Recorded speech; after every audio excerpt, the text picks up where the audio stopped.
So what the heck are Halloween fragrances anyway? So Halloween fragrances, if you refer to them, do you mean fragrances that smell like things to do with Halloween? Well, maybe sort of, but I've got fragrances here to me with the names kind of give me the idea of something creepy and something to do with Halloween. And I've got 13 fragrances here for you in this video, so find out about these 13 Halloween fragrances coming right up.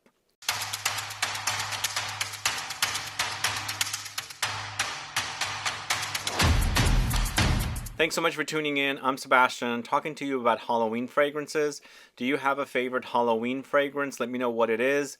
Do you associate Halloween fragrances with the fragrance and the way it smells, or what the idea of the fragrance is? I've got these interesting named fragrances, different themes and different names for the fragrances just to me somehow associate with things to do with Halloween and, creepy characters, monsters and witches and murders and things like that. So if you have a favorite Halloween style fragrance, let me know what it is. Put a comment down below.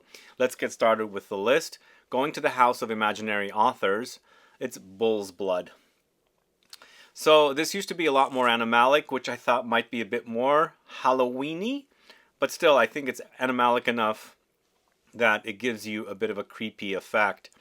But also the idea with the blood, bull's blood, it's just something that I associate with something to do with horror and, Halloween and things like that. So it's geranium, Spanish rose, patchouli, black musk, tobacco, sandalwood, and bull's blood. The original version used to feature a note called caustic, which made it extremely animalic. Here it has been toned down, but you do have the bloody effect in here.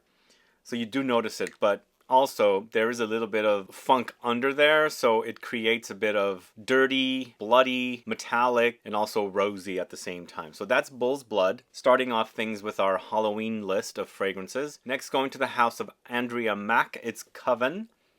Probably my favorite fragrance from this house, and it kind of has a Halloween theme with the whole Coven name and everything. So this is soil tincture, Galbanum, Oakmoss, green grass, Cedar, and Cloves. For me, it's extremely aromatic and green, and also very earthy. So it smells like the earth. Well, creepy things come through the earth, come out of the ground, and things like that. So, and the name with the whole Coven thing totally takes me into a, scary, thriller, horror, mystery, monsters, witches kind of theme. Let me know if you've tried Coven, and if you're into that kind of earthy, green style fragrances. I'll put a comment down below. So the next fragrance, we're going to the house of KILIAN. By KILIAN, it's Black Phantom. So they do also have a fragrance called Dark Lord, which I thought might kind of be in that theme, but I don't have that fragrance. But for me, Black Phantom is the right kind of fragrance to kind of associate with things to do with Halloween, especially also since this has a cyanide accord. Pretty scary, right? So it's rum, coffee, vetiver, cyanide accord, sugarcane, creamy sandalwood. It's in the end a boozy, coffeed gourmand. It's very creamy, velvety, smooth. And I don't know, I don't get the whole cyanide accord. This is according to the KILIAN website. But in the end, it's a nice gourmand from the house of KILIAN, which knows how to do gourmand fragrances. So this is Black Phantom from the house of by KILIAN. Next, going to the house of MAISON MARGIELA by the Fireplace.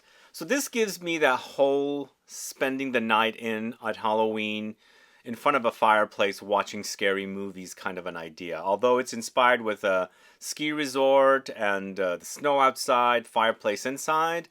But still, the idea of sitting in front of a fireplace, scary movie on screen, and popcorn crunching, and kind of that kind of an idea.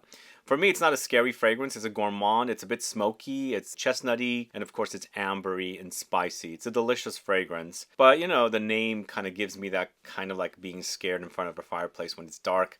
All you can see is the fire burning kind of thing. Do you get that with this one? Let me know. It's by the Fireplace from the house of MAISON MARGIELA, and that's the fourth fragrance I'm talking about today. If you have a favorite fragrance that you kind of associate with Halloween, whether it's the theme or the idea or the name or the way it smells, do let me know what it is. Put a comment down below. This is my list. This is what I came up with. Next fragrance going to the house of Tom Ford. It's Noir de Noir, this one right here. Dark, dark, night, night. So it's just all a very dark gothic experience here. It's a rose fragrance. It's a chypre style, but This is the kind of fragrance I would envision Dracula or a vampire wearing. Gives me that kind of a theme, especially since it's so dark and it's rosy, so I associate with it a little bit bloody and things like that. Puts me in that kind of a Transylvania kind of a setting. But it's rose, patchouli, truffles, not the kind you eat, but well, you do eat it, but it's the kind that grows underground, the truffles that are very expensive, with vanilla, oud, saffron, oak moss, and floral notes. It's one of the best from Tom Ford. Absolutely love it, and it gives me kind of a gothic Halloween type of experience, or not experience, I should say, more of like a theme or something like that. So Noir de Noir from the house of Tom Ford. Next, going to the house of Liquid Imaginaires, once again another bloody fragrance. It's Bloody Wood, this one right here. So the idea of blood is very scary for me. My family wanted me to be a doctor, and I don't like the idea of blood, so that was never something I would do. So blood creeps me out. So the idea of blood here in the name, even though it's referring to wine, you know, the wine barrels, aging the wine, and you know, the wine barrels and things like that. I think that's what they're associating the bloody wood to: red wine, blood. But it still gives me a bit of a creepy idea of blood-covered splatter, kind of a, you know, slasher film with, you know, blood splattering on wood and things like that. So that's the idea I get with this one. It's lots of fruits here. There's also red wine, wine lees, oak barrel, and then the fruits that come in are like cherry, raspberry, rosy fruits, and then also additional fruits and violet notes. I think it's a very delicious fragrance. As a smell, to me, it doesn't remind me of the idea of Halloween, but as a name, totally gives me a theme of Halloween there. Bloody Wood from the house of Liquid Imaginaires. Even the caps for this brand, I think they're kind of like pewter, so I kind of associate with like kind of gothic Transylvania castles kind of a theme. I don't know. What do you guys think of that? Anyway, that is from the house of Liquid Imaginaire. It's Bloody Wood. But moving on to the house of Strangelove, it's Dead of Night.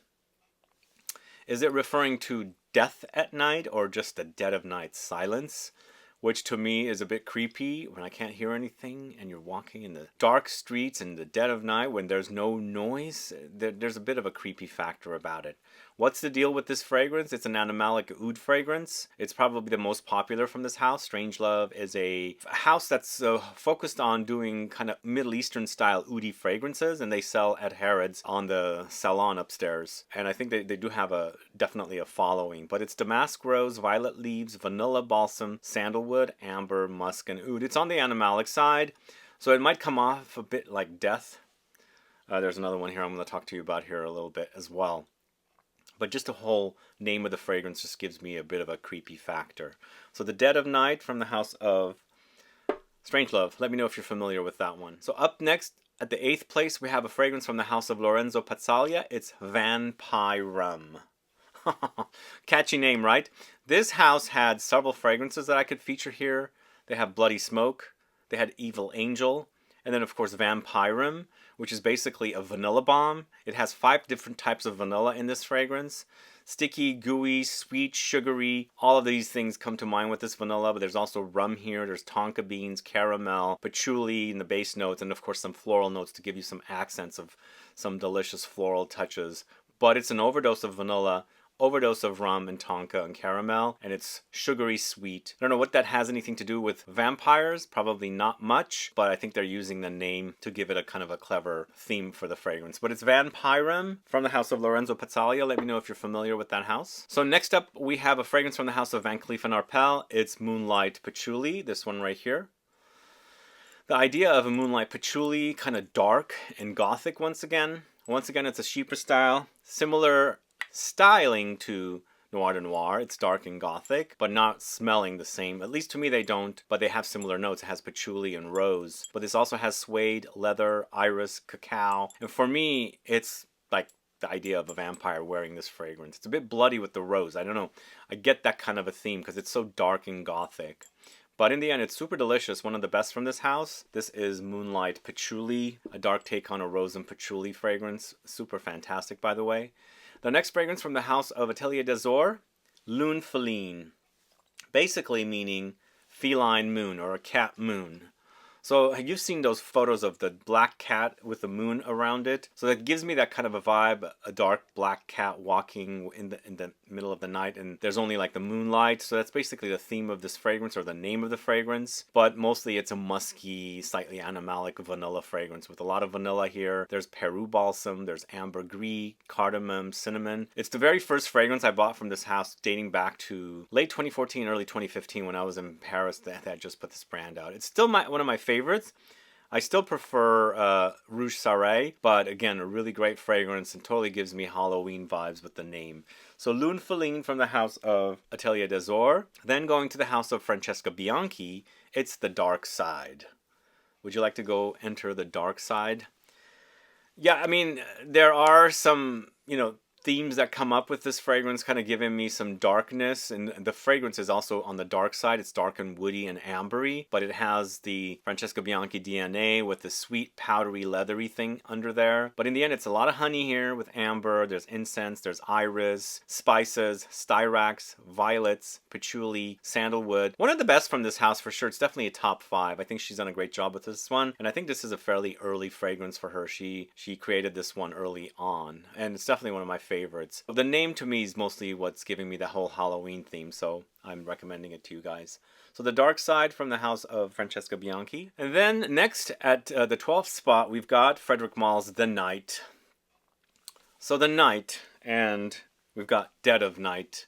Two very animalic, oody fragrances. Maybe smelling of death a little bit. They're really quite strong and potent, and a little goes a long way. But Frederic Malle's The Night is rose, saffron, and then 100% natural oud. So it's a lot of oud here, and it's the animalic kind. And I've heard people that come in and do sniff sessions here with me, they say it smells like death. I think it's just the whole natural, funky, kind of mildew, almost rotten smelling oud, fermented and, mildewy kind of smell of the oud that's in here. That's super strong. It's a bit cheesy and things like that. I don't personally get the death thing, but I can kind of see what they're referring to, if that makes sense. Plus the fact that it's the night gives me total creepy vibes. But either way, The Night from the house of Frederic Malle. And then finally, the last fragrance at number 13, the 13th fragrance, is 13th Floor Fragrance Company Superstition number 13. Created by Sarah McCartney. Are you guys familiar with this one? I reviewed this during the pandemic like 4 years ago, and I think this gives me total Halloween vibes. Superstition number 13. And the fragrance itself is spicy, it's woody, it's smoky, with all these different layers coming in. It's got sage, frankincense, there's citruses, there's incense, sandalwood, oak moss, ambergris, with additional dark floral notes, lavender, cardamom, vanilla, and amber. Very aromatic, very spicy and smoky at the same time, but it gets dark. It's more like autumn darkness. You still have some warmth out there, but it gets cold at night. It's a bit breezy, but very spicy and ambery when it's drying down, but along the way you have a lot of smoke, kind of a thing. So a great creation, totally giving me the Halloween vibes. Superstition number 13 from the house of the 13th Floor Fragrance Company. Anyway, that's the last fragrance for you guys. 13th Floor Fragrance Company, Superstition number 13. Let me know if you've tried these fragrances and if you have a favorite Halloween fragrance, and what do you consider a fragrance that you think would be the Halloween theme. Put a comment down so I can find out. But otherwise, guys, have a happy Halloween. Please like this video. Please share it. Follow me on Instagram and Facebook, and I'll be back with more videos very soon. Have a good one. Goodbye.